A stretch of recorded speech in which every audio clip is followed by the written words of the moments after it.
people are tired. They are tired because we know that the ballot does not deliver. The ballot does not create democracy. It creates kakistocracies. Governments by our very worst. That is why out of 54 African countries, 40 of them, every election cycle, they print ballots outside of the continent of Africa. Have you ever wondered what happens when a silent nation finally decides to scream? Tanzania, a country I hold dear, a place I have worked and loved, has just shown the world. And its story is a chilling lesson for leaders everywhere. It pains me to my very core to witness what has become of this nation. This was, in my estimation, the one African country that was on the brink of true greatness, a place that had successfully fought and nearly extinguished the poison of ethnicity. It was a society where men and women were beginning to be judged not by their tribe, but by their merit. To see it now, mired in this dark space, is a profound tragedy. And the cause, as I see it, is a disease I call political paranoia. The current leadership has stumbled into a perilous mindset, becoming dangerously hypersensitive to any form of criticism. But here is an immutable truth for anyone in a position of power. You will be criticized. It is an unavoidable, even necessary part of the democratic fabric. No matter what you do, criticism will find you.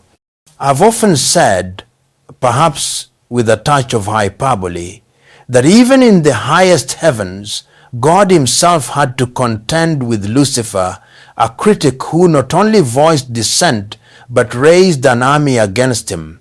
This is a recurring theme in our most sacred texts, be it the Bible or the Torah. So, the act of detaining people, of jailing your opponents, is fundamentally the wrong path. The great Julius Nyerere himself taught that democracy, in its essence, is a competition of ideas. You present your vision in the grand marketplace of political discourse, a vibrant buffet of ideas, and you allow the people to choose. The irony is, I firmly believe that even if free and fair elections were held, with all opposition leaders allowed to campaign without restriction, the ruling CCM party would likely still emerge victorious. Its roots run deep into the villages and hamlets of Tanzania. But by silencing them, by imprisoning their leaders and barring them from the electoral process, the government has inadvertently handed them the moral high ground. It is a deeply unfortunate, self-inflicted wound. My most sincere hope and prayer is that the current administration of President Samia Suluhu Hassan will orchestrate a political rapprochement, a grand reconciliation.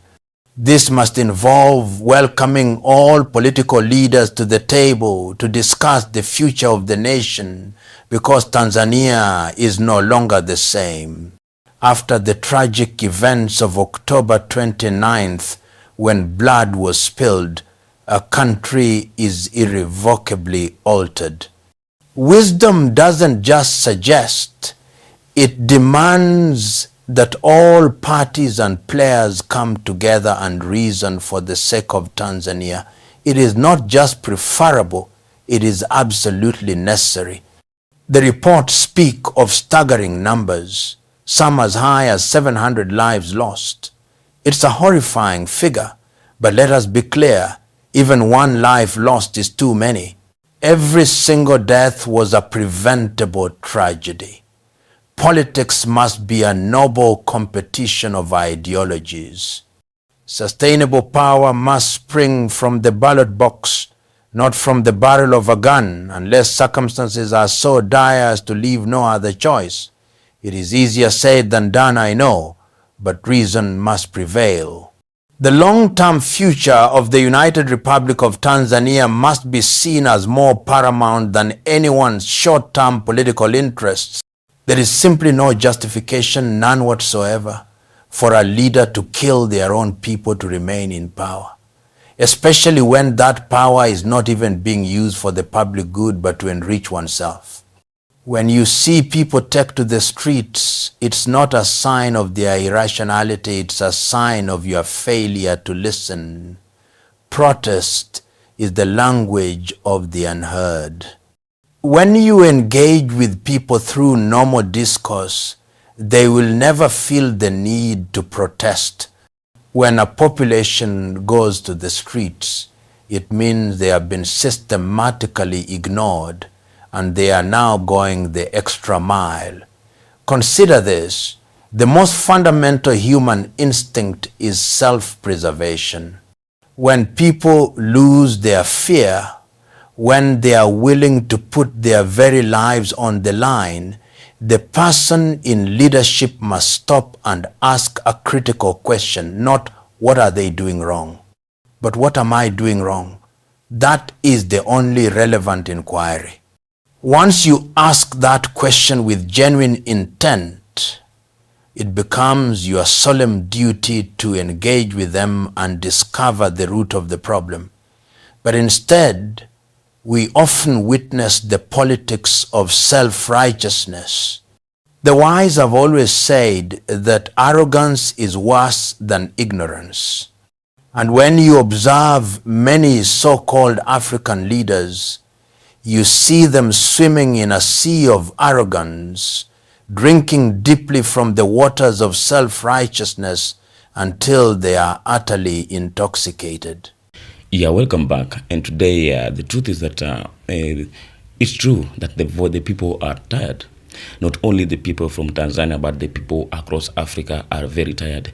And the reason is that the African leaders, their leaders, our own presidents are the one who are making us to lose focus, to lose hope. You know, they are the one who are making us to go on the street to fight, because all that they use, when you ask all the youth that have died in Africa on the street, just going on this to demonstrate, just going to ask for their rights and their freedom, you know. The reason is that if African leaders would have been delivering and listened to their voices, we would have not been experiencing all this. But because the African leaders, all they think is about greatness, about power, they don't care if the people are the power and the people are the one to choose or to elect their people of their choice. That's why they are coming out boldly. They are coming out to make the decision that they don't bother if it's going to destroy or it's going to build. Now, today, you know, during the time of slavery or colonization, that's when Africans were very humble. They are very quiet. You know, they were being done some inhuman things. They were being killed, and they had no right to go and resist. They had no right to go and maybe to question the government. People are tired. They are tired because we know that the ballot does not deliver. The ballot does not create democracy. It creates kakistocracy. To question the existing government, mostly for those at that time of the Westerners, governors in Africa. But today, you know, why are the youth are going on the street to die and they're not going to quit? Today in the country of Tanzania, the death of 29 is the death that is planned, that the whole country is going to demonstrate. The whole country, everyone's going on the street, everyone is going to demonstrate because they are tired, and they have vowed that they cannot sit down and watch a dictator leader destroying their own country, a country that they have preserved its culture and its peace for so long. You will not oppress Africans forever. African youth are begging Ibrahim Traore to allow them to go and join the military. There are countless videos from youths all over Africa begging Ibrahim Traore to allow them to go join their military. Many African countries, you know, it pains us much when we see the country of Tanzania, the country that has been a peaceful country for so long, since the time of independence up to this time, just a one lady, over 80 million people coming to destruct the country, coming to destroy the peace, coming to destroy everything that has been there for so long. You know, John Pombe Magufuli once said that being a leader does not mean that you are the best among all. Being a leader does not mean that you are the perfect than anyone. Being a leader out of 50 million people, that's a favor. That's a favor that you have just got from God. Then you have to use this favor to favor other people. You have to use this favor to lead other people in a basic way, or a basic manner. But other leaders, when they get this position or this power, they feel like they're the God sent, they're the chosen one, so they can do whatever they want in their countries. They have the right to unalive or take other people's life. They have the right to destroy their countries. They have the right to do whatever they want because they are the leaders. You cannot be a leader if the people does not love you. You cannot become a leader if the people have not accepted you. You cannot be the leader if the power of people has chosen you. So we have to remember that always power belongs to the people. I've come across a speech of Professor PLO LUMUMBA as he was addressing the issues concerning the country of Tanzania, and it was so painful. Let me speak English. We want to show Nigerians that we are not scared of them. And let me tell Nigerians, after this demonstration, Ghanaians, we are coming. And it is not as if Igbo must go. We want to tell Nigerians must go. Nigerians, you are cowards. It was so painful because how this professor was trying to address or put his points concerning the leadership of Tanzania today. This is something that I felt it because when you ask today the reason as to why today we have many thousands of people who have lost their life just in a period of less than 1 month, there is no any valid reason. These youths that has gone on the street to ask their freedom, to resist dictatorship, instead of the government listening to them, they have unalived them. Instead of the government listening to them, they arrested them. Instead of the government listening to them, they killed them. They were abducted. Today the country is mourning. The parents have lost their children. The families have lost their loved ones. They're coming out, some of them crying to the city, to the president, that please, can you just free our children? But the president herself, she has nothing to do. But she has still stood firm with his priorities first, that everyone who went to go against his will must fail, must feel the circumstances. And now, this is a joke because today we see the country of Tanzania. We start to compare the country of Tanzania with the country of Uganda, with the country of Cameroon, with the country of Congo, with the country, because all these countries are the countries that have lacked peace for so long. These are the countries that many people have died. They are the countries that many people flee, and they're just hovering around as the refugees. Their lands are there, stagnant, with nothing to do. They have nothing to do with their life. Children are dying due to hunger. Countries is unstable. There is no security. It's always an insecure. So we are living in a democratic countries whereby we have to have our own right. Today, other leaders and the former leaders are coming out to call Mama Samia as an illegitimate president. What a shame. And you call yourself a democratic leader, secured your vote with 90%, 98% of the votes. I think I came across a video whereby they were saying, it was being said that that Pombe Magufuli of Tanzania was killed by the current regime. and it can be the fact, because since the assassination of this leader, the country of Tanzania turned into something else that people never used to see it looking like. So today, and once upon a time, PLO LUMUMBA say, Professor, that Africans today, they are so oppressed, they are so tired, so they have nothing to lose. So whenever you see these people are going on the street, they are being killed, but they are not quitting. They are not going back. They are just moving forward. They are being killed.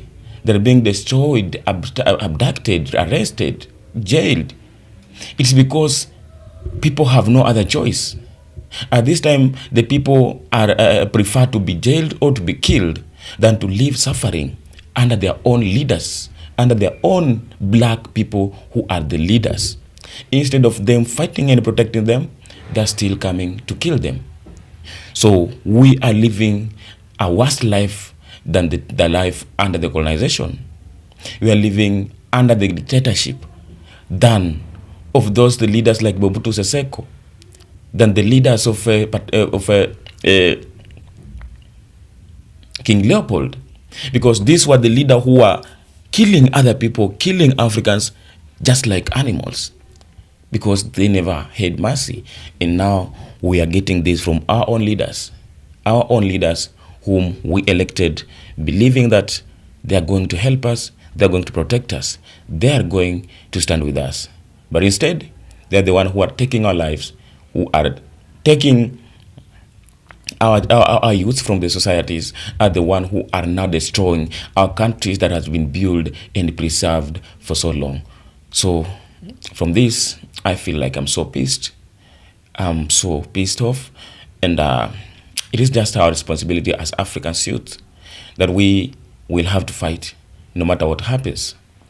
We can't be fighting against the foreigners, against the foreign influence, against the foreign policies, against the imperialists, against the neo-colonization, and yet we have our own leaders who are now making our life to be worse than the influence, than the foreign dictatorship. So it is our responsibility to stand out, raise our voice, fight until we liberate our countries, because there is nothing else we can do, because it's better we fight than we just sit and everything that belongs to us to be taken and be sold out. We have to achieve the agenda of our great Pan-Africans. I'm the representative here to the Black history. Keep subscribing. Keep coming back, because we're here to speak much concerning our African countries, our African continent, and we have to liberate our own home. Until next time, come to the same. Until next episode, let's meet in the comment section and tell me what do you think about the whole situation, because we are still here to fight for the motherland. And be blessed wherever you're from. I love you and I appreciate your support.